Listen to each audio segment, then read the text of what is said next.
Y estamos también generando a partir del mes de mayo nuevos contenidos que vamos a ir compartiendo a lo largo del año en estas dos redes, en el Instagram aquí y en el YouTube aquí. Y pensaba un poco respecto de estos contenidos que vienen, algunos de los cuales ya hemos estado compartiendo a través de algunos spots, algunos videos, acerca de lo que viene en estos próximos meses en materia de mensajes y de contenidos, con ya la publicación realizada del texto, del escrito de divulgación científica acerca de nueva habitualidad, que ya está disponible y del cual les he compartido el enlace para que se dirijan directamente al texto en línea que se encuentra en la revista de psicología de la Universidad de Puerto Rico, que es quien, justamente la revista de psicología de la Universidad de Puerto Rico, la que publicó el texto académico de nueva habitualidad. Y todo lo que allí empezó también a pasar a partir de la publicación de ese texto, que, bueno, es una nueva publicación. En mi caso, llevaba desde el 2015 sin sacar ningún artículo y, bueno, aparece en el 2021 nueva habitualidad, brindándome, como decía, la posibilidad de acceder a difundir y divulgar el concepto, pero a la vez a posibilitarme expresarme en algunas redes. También he recibido la invitación recientemente para participar de algunas actividades académicas. Una de ellas es el 10º Congreso Iberoamericano que organiza justamente la Red Iberoamericana de Trabajo con Familias, que va a también contar con el apoyo de la Universidad de Puno en el Perú, y en el cual en ese Congreso Iberoamericano vamos a trabajar en torno a la idea de familia en esta nueva habitualidad. Y por otro lado también otra invitación para participar del Congreso Mundial de Conciencia y Sociedad Distópica, dirigido por Emilio Carrillo, que se va a hacer también durante este año, y voy a presentar allí también este concepto de nueva habitualidad, una nueva forma de habitar y de habitarnos en esta nueva humanidad que estamos transitando. A partir de todos estos eventos que nos han puesto sobre la mesa, digamos, nuestra experiencia de vida y cómo vamos atravesando este acontecimiento, esta contingencia, este evento distópico. Así que por lo pronto, entonces, con esta propuesta, y que mucho agradezco también del Congreso Mundial de Conciencia y Sociedad Distópica al querido colega Ricardo Grigspoon, quien próximamente también voy a estar en sus redes hablando de lo que va a ser esta ponencia vinculada a esto mismo que lleva un año y que voy desarrollando y voy promoviendo, que es el concepto nueva habitualidad. La verdad es que estoy muy agradecido por esta oportunidad de confirmarme en estos espacios que me lo da cada uno de ustedes, que se ha ido sumando como suscriptor acá en el YouTube o como seguidor ahí en el Instagram, y que trasciende mucho más lo que yo hubiera imaginado hace más de un año, poco más de un año, cuando me pensé en este rol de comunicador, de divulgador, que lo fui por muchos años, primero por mi propia profesión. He sido un comunicador en mi propia profesión, cualquier educador es un comunicador nato, pero además porque, como saben, por muchos años hice radio, produje radio, conduje, y había abandonado la comunicación desde ese enfoque para dedicarme a la profesión. Después con la profesión y también con el rol de terapeuta, en el cual mucho tenemos que hablar, pero también mucho más, creo yo, escuchar, también uno ejercita la comunicación como una herramienta fundamental de la actividad humana. Así que imagínense dedicándome, por un lado, desde el ámbito de lo terapéutico, como psicopedagogo, como un profesional de la salud mental, a la comunicación, al escuchar, al orientar,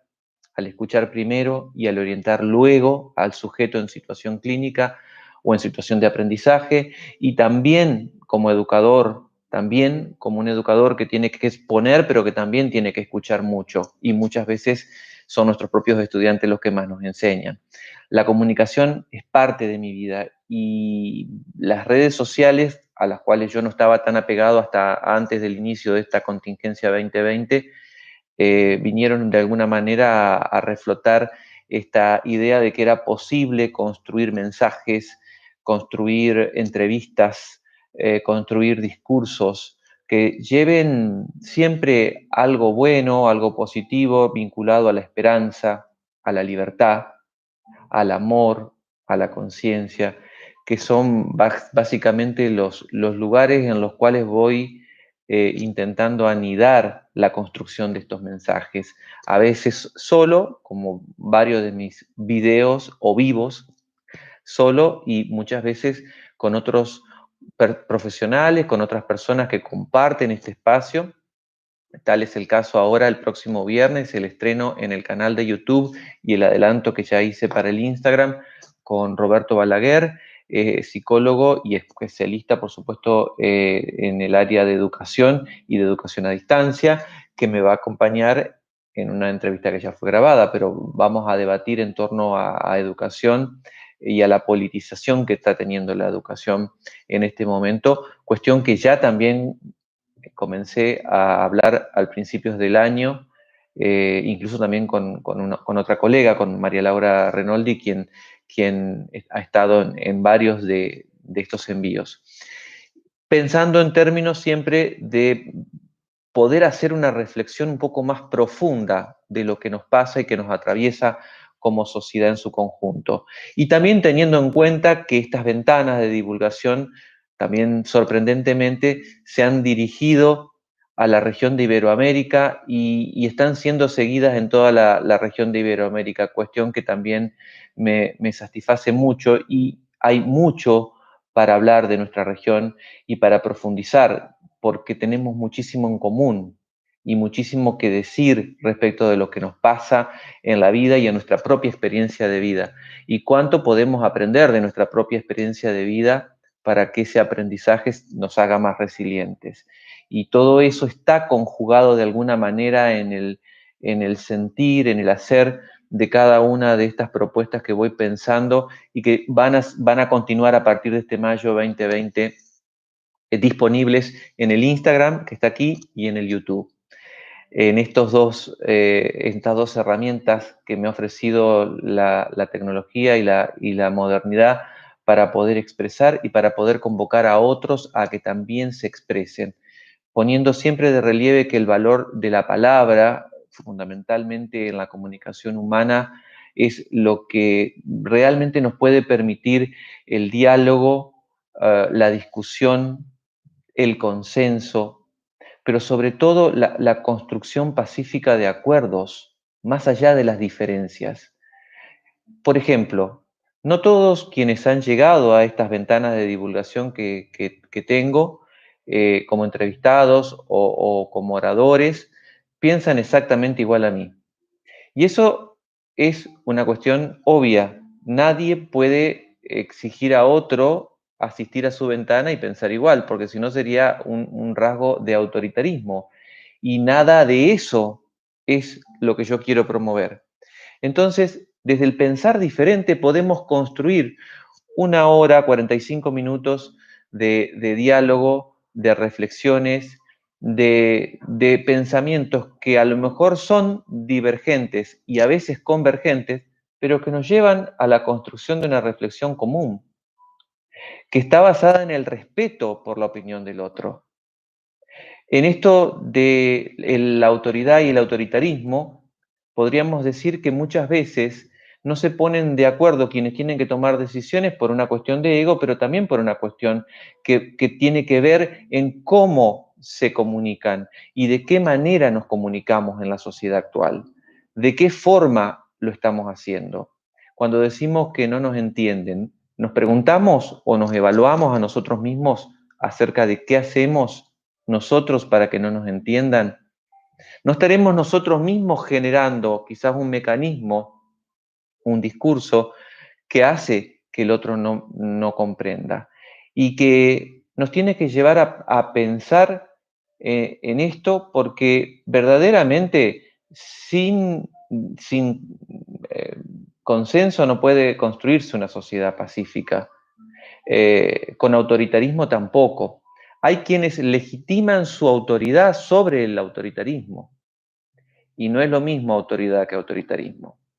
La autoridad se construye legítimamente sobre la base del respeto, primero a sí mismo y a la investidura que cada uno ostenta en el lugar de la sociedad en el que estemos. No estamos hablando de ningún lugar en particular, sino el que tenemos cada uno de nosotros en la sociedad, en donde somos la autoridad del lugar en donde estamos, pero además diferenciar esta idea del autoritarismo,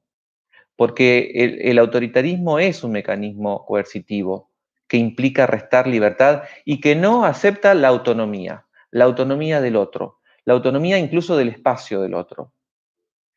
Verdaderamente, un líder que construye su autoridad, lo hace respetando la autonomía del otro. Y eso implica que el otro puede pensar diferente, pero estamos compartiendo la misma sociedad, el mismo espacio, tenemos que definir, tenemos que consensuar, tenemos que tomar decisiones, y muchas veces hay quienes tienen que tomar decisiones en nombre de mucha gente, que son justamente quienes tienen que ser más responsables del uso de esta autoridad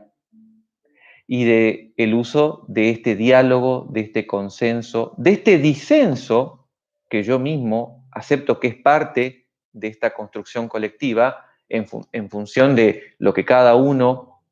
piensa, pero en donde siempre el bien común tiene que primar. Y el bien común es el otro, el ciudadano, en base al principio de inclusión, en base al principio de los derechos fundamentales sobre los cuales se puede construir una sociedad y en el acceso a ellos, teniendo en cuenta que cada uno de nosotros como ciudadanos o como sujetos parte de una sociedad, tenemos también nuestras obligaciones, nuestros deberes, nuestras responsabilidades que deben ser asumidas y que deben ser cumplidas en función de lo que cada uno hace, como dije antes, en orden al rol y a la función que tenemos. Y eso es el principio de una sociedad organizada. Por eso, cuando tanto se debate en torno a la desorganización, a la incoherencia, creo que cada uno de nosotros tiene que hacerse cargo de qué parte no pone en el engranaje de la sociedad para que la sociedad transite y se aceite este engranaje y pueda progresar y pueda organizarse y pueda construir un ideario común, que es el bienestar común, sobre la base del respeto al otro diferente. Aprender a mirarnos, a pensarnos como sujetos, a reconocer nuestros errores y a reconocer que no lo sabemos todo, a tener un poco más de humildad para ejercer cada uno el rol y la función que tiene. Este es el llamado sobre el cual tenemos que profundizar en la sociedad. En intentar comprender una sociedad desorganizada, incoherente, disruptiva, marcada por el fenómeno de la división, sin entrar a pensar qué ponemos cada uno de nosotros en ese engranaje social, resulta prácticamente un camino imposible de encontrar una respuesta. La respuesta está en cada uno de nosotros y en cómo cada uno de nosotros se comporta, asume una conducta, un comportamiento social frente a lo que nos corresponde a nuestra propia responsabilidad social, a nuestros principios, ¿sí? Por lo cual, eso es empezar a ir a nadar un poco más hacia lo profundo de las cosas y no quedarnos solo con las apariencias de lo que aparentemente emerge, sino profundizar sobre la esencia, sobre lo que realmente son los acontecimientos y por qué los acontecimientos se desarrollan y se desencadenan así. Eso no se consigue con discusiones banales, sino con discusiones profundas y especialmente con proyectos de largo plazo. De corto plazo hay un montón de urgencias que solucionar, pero esas urgencias también requieren medidas de mediano y de largo plazo. Los proyectos tienen que ser pensados también a largo plazo, por las generaciones que vienen. Ahí nos cabe la pregunta a los adultos más grandes, ¿qué generación estamos nosotros reproduciendo la sociedad que tenemos? ¿Quiénes son estos niños y estos adolescentes que van a heredar de nosotros esta sociedad? ¿Qué sociedad le estamos dando? Y con ello todas las instituciones de la sociedad, y cada una con sus fortalezas y con sus debilidades. El problema no son las fortalezas que tenemos, sino las debilidades que nos restan fortalezas. Por lo cual, pensemos más en las fortalezas que tenemos como sociedad, construyamos más un discurso esperanzador que pesimista, pensemos más en lo que tenemos y no en lo que nos falta. Es decir, esta antigua metáfora que dice de ver el vaso medio lleno aplica también para este caso, porque en realidad muchas veces el pesimismo o el ver el vaso medio vacío es lo que nos hace que sigamos tropezando con la misma piedra del no poder, que no es solamente el no querer, el no poder. La verdad es que todos estamos llamados a poder, a trascender, a progresar, a crecer, pero depende de cada uno cómo asuma su vida y no buscar la culpa afuera en las decisiones que toma otro por nosotros, cuando somos nosotros los que verdaderamente tenemos autonomía para tomar las decisiones correctas. Los espero próximamente con más contenidos.